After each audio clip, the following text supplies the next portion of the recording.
Hari ini kita akan belajar apa yang diajarkan Alkitab Perjanjian Baru. Dalam bab 4 ini, kita akan belajar tentang Yesus. Bagian yang pertama adalah Yesus adalah anak Allah. Yesus adalah anak Allah. 2000 tahun yang lalu, seorang anak laki-laki muncul dalam sejarah, peristiwa sejarah. Dia dilahirkan ke dunia dan bertumbuh menjadi laki-laki dewasa dan sama seperti yang lainnya, tetapi laki-laki ini berbeza dengan yang lain. Dia bukan seorang manusia biasa. Seorang perawan mengandung karena Roh Kudus untuk melahirkan dia ke dunia ini. Dia seperti Allah sendiri yang datang ke bumi dalam bentuk manusia.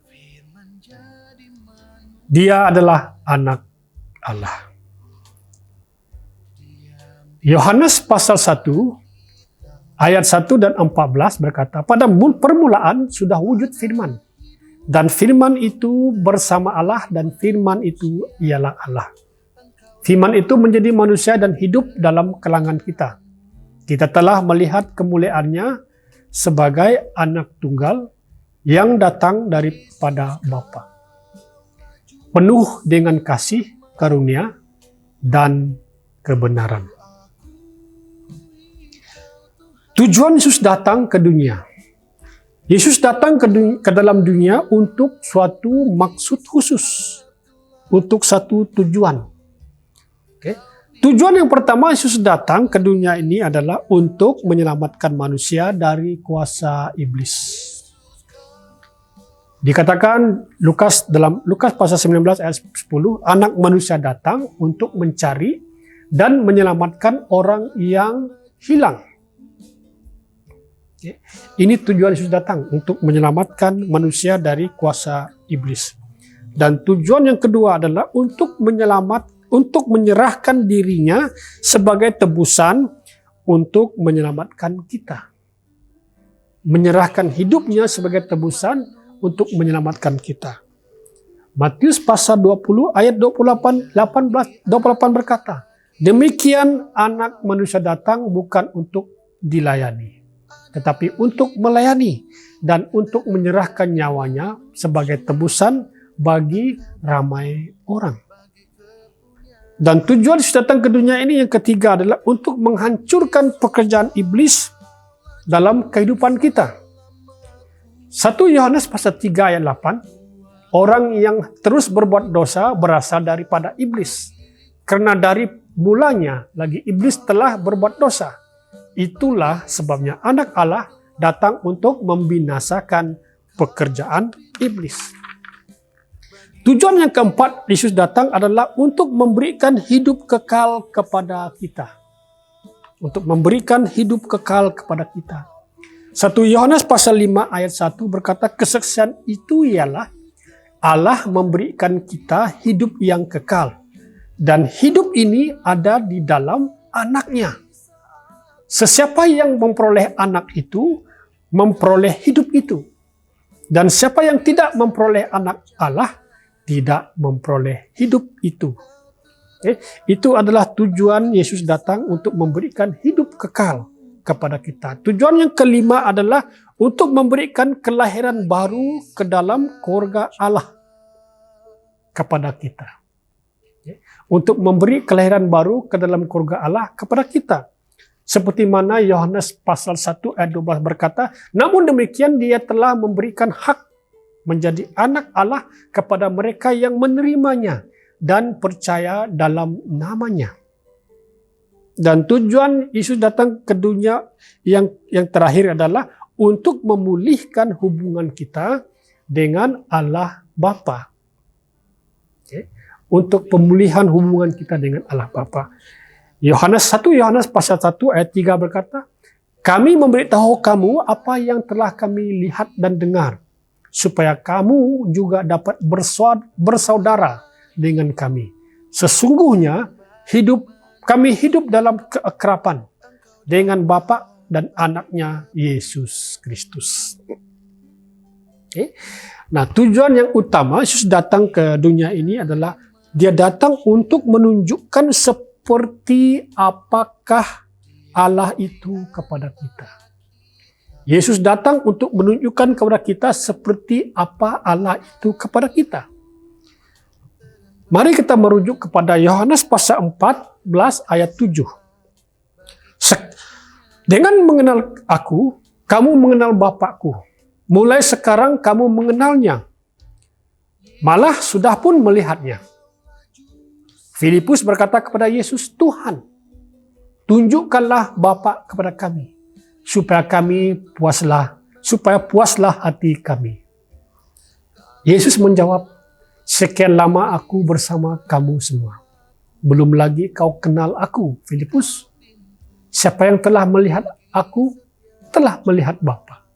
Mengapa kamu berkata, tunjukkanlah Bapa kepada kami? Filipus, tidakkah kamu percaya bahwa aku di dalam Bapa dan Bapa di dalam aku? Segala yang kukatakan kepadamu bukanlah daripadaku, tetapi daripada Bapa yang tinggal di dalam aku, yang melakukan semua pekerjaan itu. Percayalah kepadaku bahwa aku di dalam Bapa dan Bapa di dalam aku. Kalaupun kamu tidak percaya akan apa yang kukatakan, percayalah kepadaku karena apa yang telah kulakukan. Yesus datang untuk menunjukkan seperti apa Allah itu kepada kita. Dengan itu, dia menunjukkan kasih Allah kepada kita. Dia menunjukkan kasih Allah kepada kita. 1 Yohanes pasal 4 ayat 9 dikatakan, begitu kasihnya Allah kepada kita sehingga dia menghantarkan anaknya yang tunggal ke dunia supaya melaluinya kita mendapat hidup kekal. Demikianlah kasih. Bukannya kita mengasihi Allah, tetapi Allah mengasihi kita, lalu menghantar anaknya sebagai korban pendamaian bagi dosa kita. Yesus menunjukkan kasih Allah kepada kita. Dan yang kedua, Yesus menunjukkan kuasa Allah kepada kita. Yesus menunjukkan kuasa Allah kepada kita dengan cara dia menyembuhkan orang-orang sakit, orang lumpuh, dan orang buta. Dalam Perjanjian Baru menceritakan bagaimana Yesus menceritakan pelanannya menyembuhkan orang-orang sakit, lumpuh, dan buta. Matius pasal 4 ayat 24 berkata, berita tentang Yesus tersebar di seluruh Syria. Maka ramailah orang yang menanggung pelbagai penyakit dan penderitaan. Orang yang dirasuk roh iblis, yang mengidap penyakit gila babi, dan yang lumpuh dibawa kepadanya dan disembuhkan olehnya. Yesus menyembuhkan orang sakit, lumpuh, dan buta. Selain daripada itu, Yesus mengusir roh-roh jahat. Yesus mengusir roh jahat. Matius pasal 1 ayat 34 dikatakan, dia menyembuhkan ramai orang daripada pelbagai penyakit. Dia juga menghalau roh-roh iblis sambil memerintahkan mereka diam, karena mereka tahu siapa dia. Yesus menunjukkan kuasa Allah kepada kita. Dan dia juga melakukan mukjizat seperti yang terdapat dalam Markus pasal 3 ayat 37 dan 41. Ketika mereka berlayar, lalu angin ribut bertiup kencang dan ombak melanda perahu sehingga hampir dipenuhi air.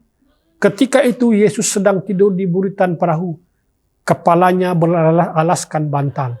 Para murid-muridnya membangunkan dia lalu berkata, Guru, tidakkah engkau peduli kita hampir karam?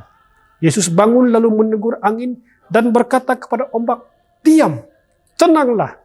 Angin pun reda dan laut menjadi tenang. 40. Kemudian Yesus berkata kepada murid-muridnya, mengapa kamu begitu takut? Mengapa kamu masih tidak percaya? Mereka berasa gerun lalu berkata sesama sendiri, siapakah dia ini? Angin dan ombak pun mengikuti perintahnya. Dia melakukan mukjizat-mukjizat. Dan yang seterusnya, Dengan menunjukkan kuasa Allah kepada kita, dia membangkitkan orang mati. Yesus membangkitkan orang mati. Cerita tentang Lazarus yang mati. Yohanes pasal 11 ayat 43. Setelah itu Yesus berseru dengan lantang. Ketika Yesus berada di kuburan bersama dengan Marta dan Maria dan saudara-saudara yang lain. Yesus berseru, Lazarus keluar. Lazarus pun keluar. Tangan dan kakinya masih berbalut kain kafan. Mukanya masih dilitupi kain penutup muka. Yesus berkata kepada orang ramai di situ, lucutkanlah kain kafannya dan lepaskanlah dia. Ketika Yesus berada di dunia ini, di bumi ini, kita melihat Yesus ikut merasakan penderitaan kita dalam hidupnya.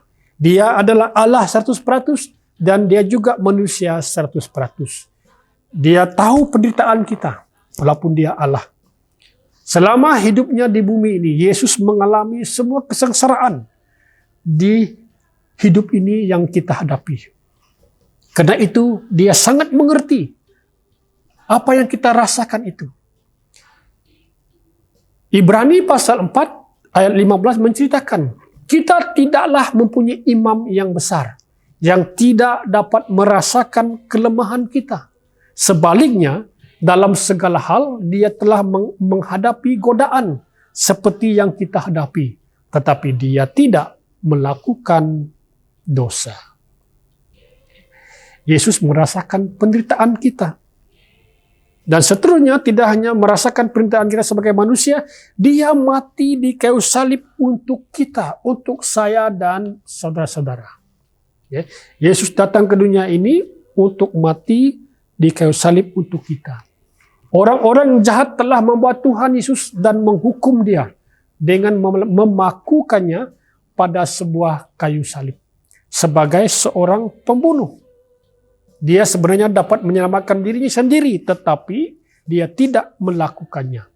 Karena justru melalui kematiannya di atas kayu salib, itu Allah menyelamatkan dunia ini. Yesus mati untuk kita. Sekali lagi, Yesus mati untuk saya dan saudara-saudara. 1 Petrus pasal 2 ayat 24 berkata, dia menanggung dosa kita dalam tubuhnya sendiri di kayu salib, supaya kita mati terhadap dosa dan hidup untuk perbenaran. Luka-lukanya telah menyembuhkan kamu. Yesaya pasal 53 ayat 5 berkata, tetapi dia terluka oleh sebab segala pelanggaran kita. Dia dihancurkan oleh sebab segala kesalahan kita. Pengejaran yang mendatangkan kesejahteraan bagi kita ditimpakan kepadanya. Dan oleh bilur-bilurnya kita sembuh. Kita semua tersesat seperti domba. Seperti setiap orang menyimpang menurut jalannya sendiri. Tetapi Tuhan telah menimpakan kepadanya kesalahan kita semua. Yang menarik sekali, Yesus bangkit dari kematian. Yesus bangkit dari kematian. Setelah 3 hari di dalam kubur, Allah membangkitkan anaknya dari kematian. Ini pun juga untuk kita. Efesus pasal 2 ayat 4 berkata, namun Allah yang kaya dengan belas kasihan karena kasihnya yang amat besar kepada kita. Walaupun ketika kita telah mati disebabkan kesalahan kita, telah menghidupkan kita bersama dengan Kristus. Kamu telah diselamatkan dengan kasih karunia-Nya. Allah telah membangkitkan kita bersama Kristus Yesus serta mendudukkan kita bersama Dia di surga. Roma pasal 6 ayat 4 berkata, melalui baptisan itu kita dikuburkan dengan Dia dan ikut mati bersama Dia. Demikian juga sebagaimana Kristus dibangkitkan daripada kematian melalui kemuliaan Allah Bapa, kita juga dapat menikmati kehidupan yang baru. Yesus membukakan pintu surga untuk kita. Yesus membukakan pintu surga untuk kita. Ketika perjalanannya di atas bumi ini telah selesai, Yesus kembali ke surga untuk bersama dengan Allah Bapaknya. Namun ini pun untuk kita, untuk membukakan jalan memasuki hadirat Allah untuk kita, di mana kita dapat hidup sekarang dan selama-lamanya. Ibrani pasal 10 ayat 19 berkata, saudara-saudara, kita telah mempunyai keberanian untuk masuk ke tempat yang maha suci melalui darah Yesus, melalui jalan yang baru dan hidup yang dibukakannya untuk kita. Menerusi tirai, yaitu tubuhnya, kita mempunyai imam besar di atas isi rumah Allah. Maka marilah kita, hampir dengan hati yang tulus dan iman yang teguh sepenuhnya, hati nurani kita telah direnjis sehingga suci daripada kejahatan, dan tubuh kita telah dibasuh dengan air yang bersih. Akhirnya, ikrar saya, ikrar Anda. Hari ini, saya mengaku bahwa Yesus adalah anak Allah. Dan bahwa Ia datang ke dunia ini untuk memenuhi keperluan saya. Yang besar sebagai seorang penyelamat. Saya juga mau memberitakan apa yang lain bahwa Dia kepada yang lain, bahwa Ia datang untuk mereka. Mari kita mengaku bahwa Tuhan Yesus adalah Tuhan dan Juru Selamat kita. Di akhirnya, saudara-saudari, mari kita membaca pengakuan iman rasuli. Aku percaya kepada Allah yang Maha Kuasa, Khalik langit dan bumi, dan kepada Yesus Kristus, anaknya yang tunggal Tuhan kita, yang dikandung daripada Roh Kudus, lahir dari anak darah Maria, yang menderita di bawah pemerintahan Pontius Pilatus, disalibkan, mati, dan dikuburkan, turun ke dalam kerjaan maut, pada hari yang ketiga, bangkit pula dari antara orang mati, naik ke surga, duduk di sebelah kanan Allah, Bapa yang Maha Kuasa, dan yang datang dari sana untuk menghakimi orang yang hidup dan mati. Aku percaya kepada Roh Kudus, gereja yang kudus dan am, persekutuan orang kudus, pengampunan dosa, kebangkitan orang mati, dan hidup yang kekal. Amin.